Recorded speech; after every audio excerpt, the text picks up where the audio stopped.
Hey y'all, hey. It's time for the ratchet again. Life After Lockup, Season 3, Episode Infinity. Because these episodes go on and on forever.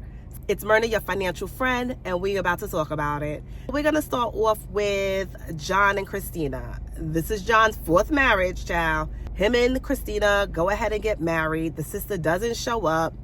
They go to a hotel motel for the after wedding special, and ain't nothing going on there. That's about it with them. And we move on. There was nothing interesting with their story. Next is Stan and Lisa. Stan and Lisa are still playing this cat and mouse game where Stan is talking to other people behind her back, and Lisa is still catfishing him to set him up.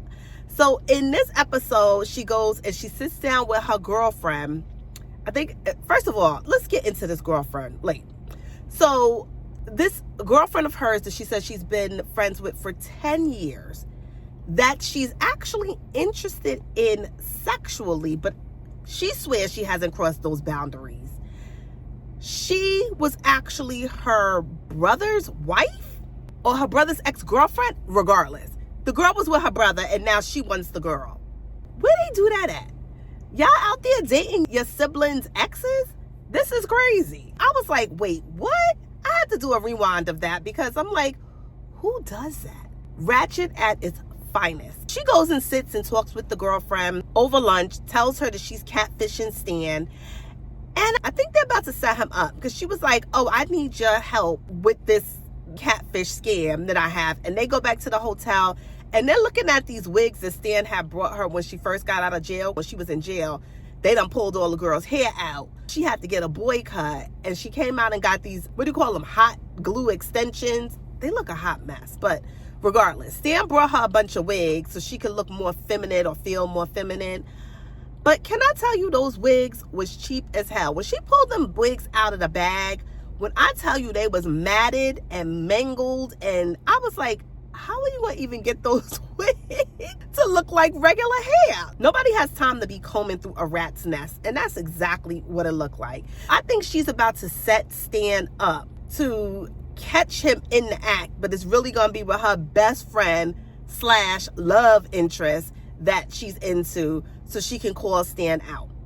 Meanwhile, Stan is over there still protecting his man baldness with the flip over, comb over that he's been sporting, and he just will not let the hair go. And Lisa's like, child, he needs to let the hair go, but he want to pretend like he got all his hair. I actually thought it was a toupee, honestly. That's my honest opinion, but I don't know. I ain't in the man's head and I ain't in his bed, so it is what it is. Moving on, let's go back to Nicole, Deontay, and Tia. This threesome issue that they were talking about before, how they were going to be together, then they were like no, then it ended up in a big argument because Tia and Deontay really don't like each other, but they were just trying to please Nicole. And now it's a whole nother situation. I don't even know what happened, but Deontay is out. Tia basically broke it down to Nicole, I want to be with you, but it cannot be, you can't have anything to do with Deontay. Although she was on board before with her dating Deontay to get his money. But now she's over it after the big fight. She actually pulls Nicole out on this boardwalk with flowers and everything and proposes to her. And of course, Nicole says yes. For some strange reason, she decides, I need to go tell Deontay that I'm engaged now so he knows that it's over. Just don't call the man. Just don't be bothered with him. Just don't take his calls. Just leave me alone. I'm not interested. She goes over to Deontay's job. I'm sorry, his side gig. Because she done took all his money that he has to have a couple of side gigs on top of his job just to catch up with his bills. Common sense. Do not spend all your money on somebody that you don't have. Make sure your bills and home is taken care of first before you do all of that.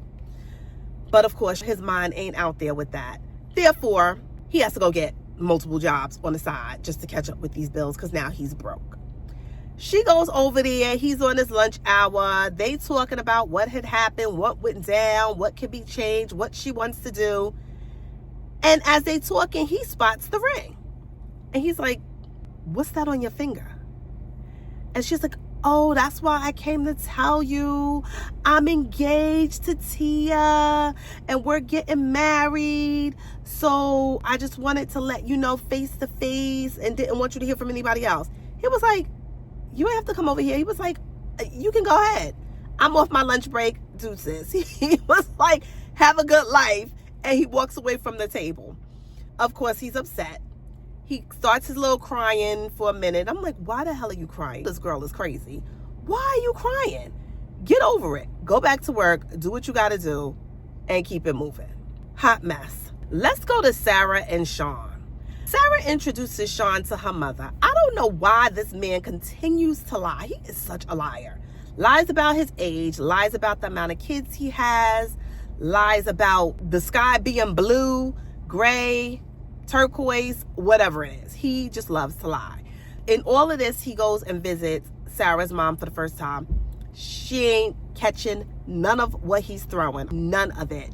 Everything that came out of his mouth, she was like, nah, it's something about you. I don't really want you with my daughter. I don't want you around my granddaughter. Something about you ain't right. And she's steady telling the people, the producers and stuff in the camera, she's like, I'm going to get down to the bottom of this because I don't want my daughter with him. Something about him seems real scamish and I don't like it. And her daughter's not seeing it. And she's praying that he's a good guy, not knowing that he got 6 kids. She only thinks he has about 2 and she thinks he's 36. I'm looking at this man. He don't even look 36. Why would you even think that he's 36 just because he told you that? I'd have been like, let me see your ID because you look a little bit older than what you claiming to be. Oh, Lord, this is going to be a hot mess, but I'm with the mother. I'm with the mother in finding out what's going on. Meanwhile, Sarah's like, well, Mom, he's not a drug dealer. He doesn't run in the streets. He has a job, so he's a good guy. Just because you ain't running the street don't make you a good guy. Because he ain't a good guy. He ain't taking care of his responsibilities. And he quit his job to move to where she was, not even having a steady relationship with her, and is mad with her now because she put him on pause for a second. This relationship is a hot mess. Just like the rest of them on this show, this one ain't no better. So let's move on to Puppy and Amber. Amber and Puppy do a double date. They go out to this little restaurant or whatever with both their significant others. The waiter comes over to Amber and, oh, here's a drink. And she was like, where's this drink from? Mind you, she's sitting right next to her man. And the guy's like, oh, the guy at the bar sent this over.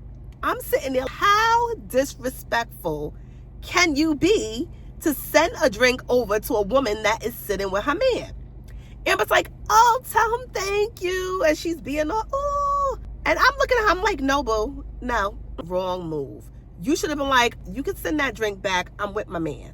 Tell them thank you, but no thank you.